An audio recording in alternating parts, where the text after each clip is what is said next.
মধ্যপ্রাচ্যের বর্তমান সংকটকে ঘিরে যে প্রশ্নটি ধীরে ধীরে সামনে উঠে আসছে সেটি আর কেবল আঞ্চলিক সংঘাতের নয়, বরং বৈশ্বিক নিরাপত্তা কাঠামোর ভবিষ্যৎ। যুক্তরাষ্ট্র কি সত্যি ইরানের উপর পারমাণবিক হামলার মতো চূড়ান্ত পদক্ষেপের দিকে এগোতে পারে? আর যদি এমন কিছু ঘটে, তাহলে উত্তর কোরিয়ার মতো একটি পারমাণবিক শক্তিধর রাষ্ট্র কি নীরব দর্শক হয়ে থাকবে? প্রথমেই একটি বিষয় পরিষ্কার করা জরুরি। আধুনিক বিশ্ব রাজনীতিতে পারমাণবিক অস্ত্র ব্যবহারের সিদ্ধান্ত কোনো সাধারণ সামরিক সিদ্ধান্ত নয়। ইউনাইটেড স্টেটস দীর্ঘদিন ধরে ডিটারেন্স বা প্রতিরোধ নীতির উপর নির্ভর করে এসেছে, যেখানে পারমাণবিক অস্ত্র মূলত ব্যবহারের জন্য নয়, বরং শত্রুকে ভয় দেখিয়ে থামিয়ে রাখার জন্য। কিন্তু বর্তমান পরিস্থিতিতে সে নীতির সীমা কোথায় গিয়ে দাঁড়িয়েছে, সেটাই এখন বড় প্রশ্ন। ইরানের পারমাণবিক কর্মসূচি নিয়ে দীর্ঘদিনের উত্তেজনা নতুন কিছু নয়। ইন্টারন্যাশনাল অ্যাটমিক এনার্জি এজেন্সির বিভিন্ন প্রতিবেদনে দেখা গেছে, ইরান উল্লেখযোগ্য পরিমাণে উচ্চমাত্রায় সমৃদ্ধ ইউরেনিয়াম মজুত করেছে। পশ্চিমা বিশ্ব এটিকে সম্ভাব্য অস্ত্র কর্মসূচির অংশ হিসেবে দেখছে। যদিও তেহরান বরাবরই দাবি করে আসছে এটি বেসামরিক উদ্দেশ্য, এই দ্বন্দ্বই বারবার সংঘাতের দিকে ঠেলে দিয়েছে পরিস্থিতিকে।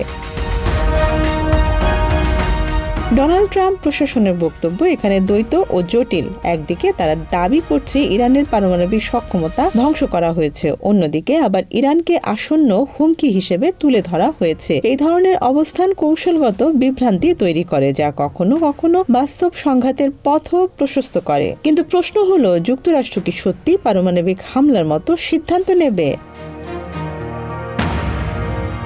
বাস্তব বিশ্লেষণে দেখা যায় এমন সিদ্ধান্তের সম্ভাবনা অত্যন্ত কম, তবে পুরোপুরি অসম্ভব নয়। কারণ পারমাণবিক হামলা মানে শুধু একটি লক্ষ্যবস্তু ধ্বংস করা নয়, এটি আন্তর্জাতিক আইন, মানবাধিকার এবং বৈশ্বিক রাজনৈতিক ভারসাম্যর সম্পূর্ণ ভেঙে পড়া। ইউনাইটেড নেশনস সনদ অনুযায়ী এটি স্পষ্টতই মানবতা বিরোধী অপরাধ হিসেবে বিবেচিত হবে এবং এর প্রতিক্রিয়া হবে বহুমাত্রিক।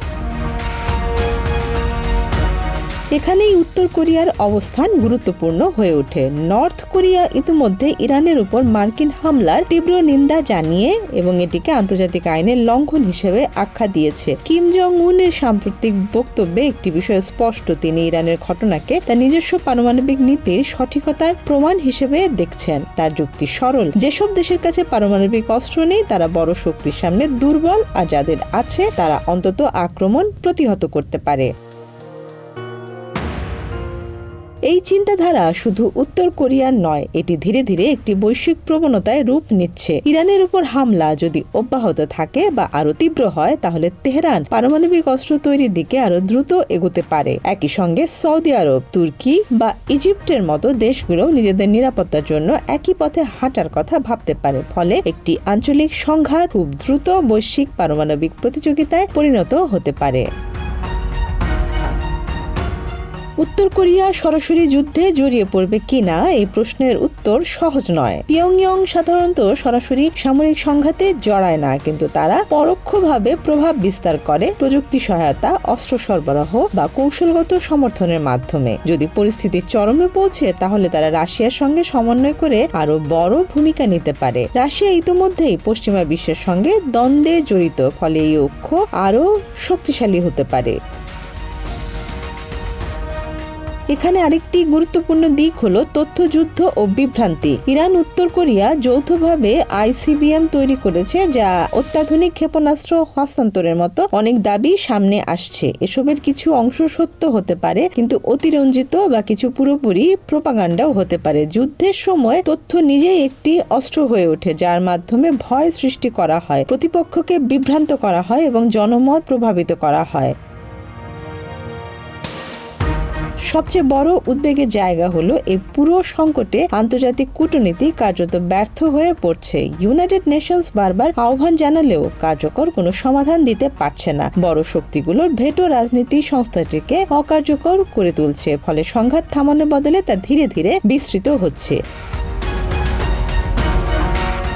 যদি কখনো পারমাণবিক অস্ত্র ব্যবহারের মতো পরিস্থিতি তৈরি হয়, তাহলে সেটি হবে এক অভূতপূর্ব মানবিক বিপর্যয়। একটি বড় শহরে পারমাণবিক হামলা মানে তাৎক্ষণিক লক্ষ লক্ষ মানুষের মৃত্যু নয়, বরং দীর্ঘমেয়াদী বিকিরণ, পরিবেশ ধ্বংস, খাদ্য সংকট এবং সম্ভাব্য নিউক্লিয়ার উইন্টারের মতো বৈশ্বিক বিপর্যয়।